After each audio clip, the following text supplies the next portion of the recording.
अजीज दोस्तों, तमाम देखने और सुनने वालों को अस्सलाम वालेकुम। नाज़रीन, जब बात हो गर्मियों में इस्तेमाल होने वाले ठंडे मशरूबात की तो सबसे पहले जहन में कोका कोला और पेप्सी जैसे ड्रिंक्स ही आते हैं। आज के ज़माने में जहां कोल्ड ड्रिंक्स के बेशुमार ब्रांड्स दस्तयाब हैं और मशरूबात में वैरायटी की एक लंबी लिस्ट है, वहीं पर लोगों की एक बहुत बड़ी तादाद ऐसी है जिनके पसंदीदा ड्रिंक्स में आज भी कोका कोला और पेप्सी पहले नंबर पर हैं। लेकिन हमारी आज की वीडियो में हम आपको बताने जा रहे हैं इन दो ब्रांड से जुड़ी माजी की एक दिलचस्प कहानी जो शायद आज से पहले आपने कभी नहीं सुनी होगी। बताया जाता है कि कोका कोला और पेप्सी के दरमियान एक तरह की कारोबारी दुश्मनी उस वक्त से शुरू हो गई थी जब 1902 में कोका कोला कंपनी के 10 साल बाद पेप्सी कोला कंपनी की बुनियाद रखी गई थी। कोका कोला उस वक्त मार्केट में पूरी तरह गालिब थी, लेकिन पेप्सी ने अपनी जगह मार्केट में बनाने के लिए सरतोड़ कोशिशें उसी वक्त से शुरू कर दी। सबसे पहला काम जो पेप्सी ने किया वो इसने अपनी कीमतों में शदीद कमी और दूसरे इश्तिहारी हरबे इस्तेमाल करने शुरू किए।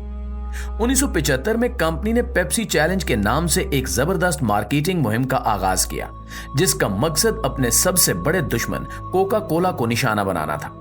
नाज़रीन, जैसा कि आप जानते हैं कि हमेशा से दो ब्रांड्स जब मार्केट में मुकाबला करने जा रहे हों तो वो एक दूसरे के खिलाफ इश्तिहारात बनाते हैं। यही काम पेप्सी ने शुरू किया और उसने उस साल के दौरान बहुत से ऐसे इश्तिहारात बनाए जिसमें इसने बाकायदा कोका कोला को निशाना बनाया, और कहा जाता है कि इसी दौरान ही पेप्सी ने पेप्सी स्टफ के नाम से एक ऐसी इश्तिहारी मुहिम शुरू की जिसकी टैग लाइन थी पेप्सी पियो और चीजें हासिल करो। इस मुहिम में होता यह था कि जितने भी लोग पेप्सी इस्तेमाल करते थे वो इन बोतलों के ढक्कन जमा करते तो इन्हें पॉइंट्स मिलते थे और इसके बदले में वो टी शर्ट्स, टोपियां, जीन्स, लेदर जैकेट्स, हैंडबैग और दूसरी चीजें हासिल कर सकते थे।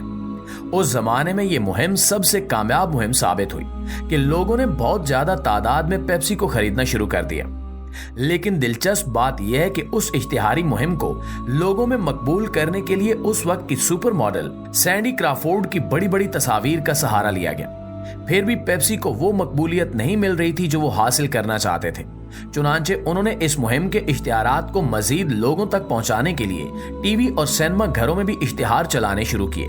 इसी दौरान एक इश्तिहार जो टीवी पर दिखाया गया उसमें दिखाया जाता है कि एक बच्चा स्कूल जाने के लिए तैयार हो रहा है और उस इश्तिहार में वो बच्चा वही चीजें पहने हुए है जो पेप्सी अपनी बोतलों के ढक्कन या कैंस के बदले में देती थी, मसलन टी शर्ट्स और जैकेट्स वगैरह। उस इश्तिहार में चीजों के साथ साथ इन्हें हासिल करने के लिए पॉइंट्स भी बताए गए थे। मसलन अगर आप एक टी शर्ट जीतना चाहते हैं तो आपको 75 पेप्सी पॉइंट स्कोर करने पड़ेंगे, जैकेट के लिए 1450 पेप्सी पॉइंट वगैरह।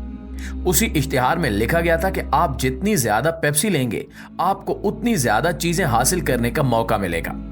इश्तिहार में बच्चा तैयार होकर घर से निकलता है और एक जेट त्यारे पर स्कूल पहुंचता है। सिर्फ इश्तिहार को मजीद दिलचस्प बनाने के लिए टीवी स्क्रीन पर उस त्यारे को हासिल करने के लिए भी पॉइंट्स लिखे हुए आते थे, जो कि उस वक्त 70 लाख पेप्सी पॉइंट्स दिखाए गए थे। अमेरिका में किसी भी वक्त उस इश्तिहार में वो तहरीर शामिल नहीं थी जो अक्सर अखबार वगैरह में दिए गए इश्तिहारात के आखिर में शामिल होती है कि ये आखिरी आइटम इश्तिहारी मुहिम का हिस्सा नहीं है। जाहिर है कि कंपनी में किसी ने कागज कलम लेकर ये हिसाब किताब नहीं किया था कि एक जेट त्यारा हासिल करने के लिए पेप्सी के कितने पॉइंट्स होंगे तो 70 लाख की कीमत बन जाएगी। उन्होंने सिर्फ इश्तिहार को मुकम्मल दिखाने की खातिर उस जेट त्यारे के पॉइंट्स भी बता दिए, लेकिन इनका मकसद इसे मुहिम का हिस्सा बनाना नहीं था, तो बुनियादी तौर पर नंबर सिर्फ खानापूरी के लिए दिए गए थे। वैसे भी अगर देखा जाए तो 70 लाख पेप्सी पॉइंट इतने ज्यादा पॉइंट्स थे कि एक आम सारिफ ये पॉइंट्स इकट्ठे ही नहीं कर सकता था। चुनांचे पेप्सी कंपनी का ख्याल था कि यह लिख देने में कोई इतनी बड़ी बात नहीं है, कौन सा कोई 70 लाख पॉइंट जमा कर लेगा और जेट त्यारा लेने आ जाएगा। ऐसा तो उन्होंने सोचा भी नहीं था, क्योंकि एक पेप्सी की बोतल पर सिर्फ एक पॉइंट मिलता था और इस तरह कैन के पैकेजेस में भी कम पॉइंट्स मिला करते थे, यानी 24 कैन्स पर आपको 4 पॉइंट्स मिलते थे। अगर आपने एक टी शर्ट भी जीतनी है तो इसके लिए काफी ज्यादा पेप्सी पीनी पड़ती थी।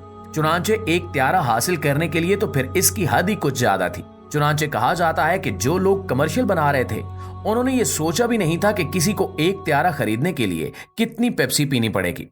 लेकिन कंपनी इस बात से पूरी तरह बेखबर थी कि अमेरिका में मौजूद एक शख्स ने यह सारी जमा तफरीक कर ली थी और उसने ये 70 लाख पॉइंट्स हासिल करने का एक तरीका भी सोच लिया था। ये शख्स, जिसका नाम जॉन लेनर्ड बताया जाता है, उस वक्त एक कॉलेज का तालिब इल्म था जो हर वक्त मुख्तलिफ तरीकों से पैसे कमाने की कोशिश करता रहता था। वो एक कोपैमा था और अक्सर कोपैमाई मुहिम्मात पर जाता रहता था।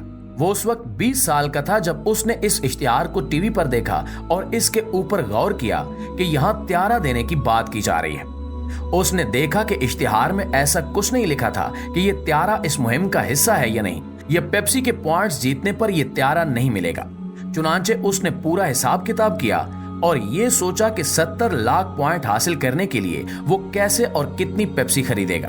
हिसाब किताब से उसे मालूम हुआ कि उसे सिर्फ $40 लाख में एक ऐसा त्यारा खरीदने का मौका मिल जाएगा जो असल में $2.30 करोड़ का था।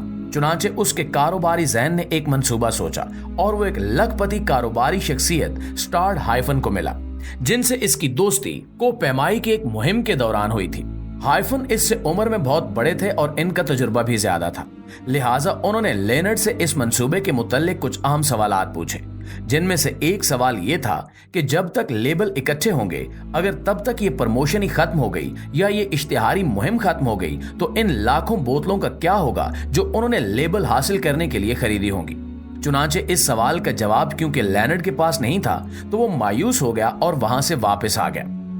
फिर एक दिन पेप्सी की कैटलॉग पढ़ते वक्त लेनर्ड की नजर एक ऐसी चीज पर पड़ी जिसने उसके लिए एक राह खोल दी। उसे मालूम हुआ कि लोगों ने पेप्सी के पॉइंट्स बेचने शुरू कर दिए थे, यानी पॉइंट हासिल करने का एक और तरीका यह भी आ गया था कि एक पॉइंट सिर्फ 10 सेंट में खरीदा जा सकता था, यानी त्यारा जीतने के लिए जो 70 लाख पॉइंट्स उसे चाहिए थे वो सिर्फ $7 लाख में वो खरीद सकता था।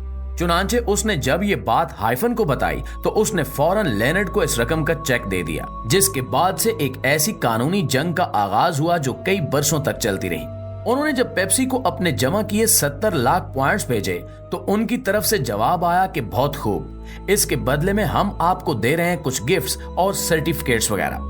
लेनर्ड और हाइफन ने जब पेप्सी का ये रद्द-ए-अमल देखा तो इन्होंने फौरन ही कंपनी को ईमेल किया कि हम त्यारा हासिल करने के हकदार हैं और इनके खिलाफ कानूनी कार्रवाई करेंगे, और अगर इन्होंने पॉइंट्स के बदले हमें जट त्यारा मुहैया ना किया तो हम इनके खिलाफ कानूनी कार्रवाई करेंगे। लेकिन इस दौरान ही पेप्सी कंपनी ने उल्टा इनके खिलाफ ही न्यूयॉर्क में कानूनी कार्रवाई का फैसला किया, क्योंकि इनका ख्याल था कि पॉइंट्स के बदले त्यारा हासिल करने की कोई बात इश्तिहार में नहीं हुई। नाज़रीन, ये दिलचस्प केस अदालत में कई साल तक चलता रहा, जिससे मीडिया में लेनर्ड को बेहद शोहरत हासिल हुई। लोगों का ख्याल था कि लड़का हक पर है और पेप्सी को अपना वादा पूरा करना चाहिए, जबकि कंपनी का कहना था कि लेनर्ड एक ऐसा खुदगर्ज शख्स है जो अपने फायदे के लिए एक झूठा केस बनाकर एक इंटरनेशनल कंपनी को नुकसान पहुंचा रहा है। थोड़े ही अरसे में अदालत ने बिल आखिर पेप्सी के हक में फैसला सुना दिया। अदालत का कहना था कि कोई भी जी होश इंसान इश्तिहार देखकर ये समझ सकता है कि किसी भी बच्चे को स्कूल जाने के लिए जेट त्यारे की जरूरत नहीं होती। इश्तिहार में त्यारा सिर्फ एनर्जी दिखाने के लिए अलामती तौर पर दिखाया गया था। चुनांचे उस लड़के की डिमांड गलत है। लेनर्ड और हाइफन के लिए वैसे भी पेप्सी के वकीलों की फौज के खिलाफ और इनकी इंश्योरेंस और तशहीरी कंपनियों के खिलाफ ये मुकदमा जीतना एक बहुत ही मुश्किल बात थी, लेकिन अगर ये फैसला आम लोग करते तो शायद लेनर्ड जीत जाता। जज ने ना सिर्फ लेनर्ड का नौजवानी का ख्वाब अधूरा छोड़ दिया, बल्कि तमाम अफराद को ये सोचने पर मजबूर कर दिया। नाज़रीन, अगर आप इस कहानी के बारे में मजीद जानना चाहते हैं तो आपको बताते चलें कि नेटफ्लिक्स पर इस हवाले से एक डॉक्यूमेंट्री मौजूद है जिसका नाम है पेप्सी मेरा त्यारा कहाँ है।